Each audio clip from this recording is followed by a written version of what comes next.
C'est l'ange. Mesdames et messieurs, bonsoir. Si tu ne vas pas à la séance viendra à toi.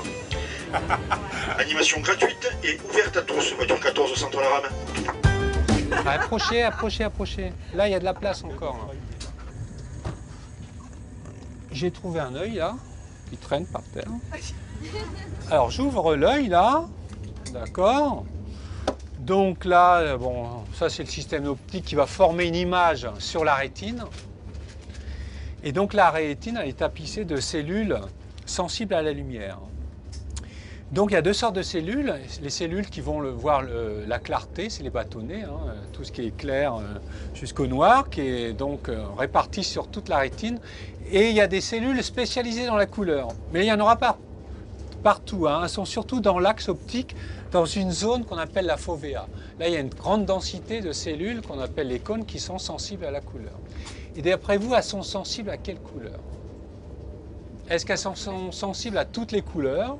Il y a des cellules pour le magenta, d'autres pour le vert clair, d'autres pour le carmin, d'autres... Ou elles sont spécialisées?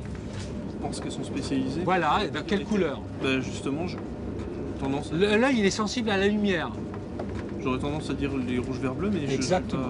Rouge, vert, bleu, c'est de la lumière. Votre œil, donc il y a des cellules qui vont être très sensibles au vert, d'autres très sensibles au rouge, d'autres très sensibles au bleu. Il n'y en a pas pour les autres couleurs. Et c'est après le cerveau. Il n'y a pas de cellules pour le jaune, par exemple. Alors comment on voit du jaune? C'est lorsque les cellules rouges et vertes sont excitées. Le cerveau, lui, va vous donner la sensation de jaune.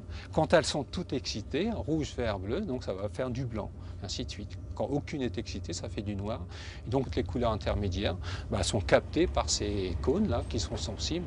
C'est ça hein, qui va faire le lien entre toutes les couleurs, dans le rouge, dans le vert, dans le bleu. Et les daltoniens, ils ont des problèmes à ces cellules? Voilà, donc c'est les cellules rouges et vertes, par exemple, qui ne sont pas différenciées, qui sont aussi bien excitées l'une que l'autre. Donc évidemment, là, il y a un petit souci, là. D'accord? Pour voir des couleurs, quand on est gamin, on fait ça. Hein. On ferme les paupières et on appuie. Puis vous allez voir, il y a tout. Alors là, c'est très psychédélique. Hein. Il y a plein de couleurs, il n'y a plus besoin de fumer. Alors vous faites ça, il y a plein de couleurs. Parce que la pression que vous allez faire sur l'œil, hein, ça va se transmettre sur les cellules qui sont là, de la rétine. Là. Et du coup, elles vont être excitées d'une manière mécanique. Hein. Il y aura une pression, puis ils vont envoyer un signal finalement au cerveau qui va interpréter des couleurs. Quoi. On a tous une vision différente, hein. Nos capteurs ils ont des réponses différentes, donc il y aura toujours des soucis, comment tu l'as, surtout sur les siens, hein. Il y en a qui vont le voir bleu, mais non c'est un bleu, donc, mais non c'est un vert.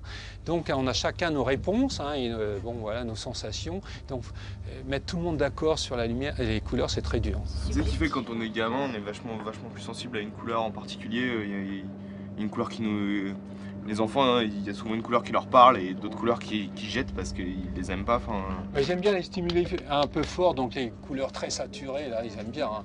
Il suffit de voir les fabricants de jouets, hein, ça cartonne les couleurs et tout. Hein, parce que bon, puis après, avec l'âge, on aime bien les couleurs un peu moins saturées, quoi. Par exemple, les Esquimaux, eux, ils vivent dans un monde de blanc. Et donc, ils ont des milliards de mots pour décrire un blanc.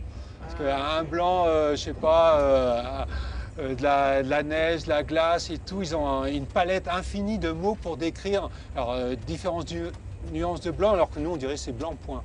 Donc en fonction de la température, de la cristallisation et tout. Donc eux, ils vivent dans cet univers-là, donc ils vont développer un sens très fort pour différencier différents blancs. Donc c'est culturel, hein, bien comme sûr. Comme l'Amazonie avec le vert. Voilà, ouais, tout à fait. Ah, ouais. C'est un apprentissage, hein, la couleur. Alors, une question là, juste au niveau de l'évolution. Pourquoi nous, on voit très bien du rouge au bleu et pourquoi c'est pas décalé plutôt? Qui sait quand même? C'est une histoire d'évolution il y a des millions d'années. On est plutôt des animaux de jour. On était sous l'eau, d'accord? Et dans l'eau, qu'est-ce qui pénètre bien dans l'eau? C'est ces couleurs-là. L'infrarouge, il est stoppé par l'eau et l'ultraviolet aussi. Donc la vie qui s'est adaptée, c'est adapté à la lumière qui passait dans l'eau. Hein. Et donc quand elle est sortie de l'eau, pareil, on a gardé ces qualités-là. Et donc pourquoi l'œil, la vision en gros des mammifères, hein, ça va du rouge jusqu'au bleu, c'est l'histoire d'évolution. D'accord? Et comme le jaune il est au milieu, le soleil il est jaune, ça tombe bien. Quoi. Merci. Merci. C'est moi qui vous remercie. Passez un bon moment.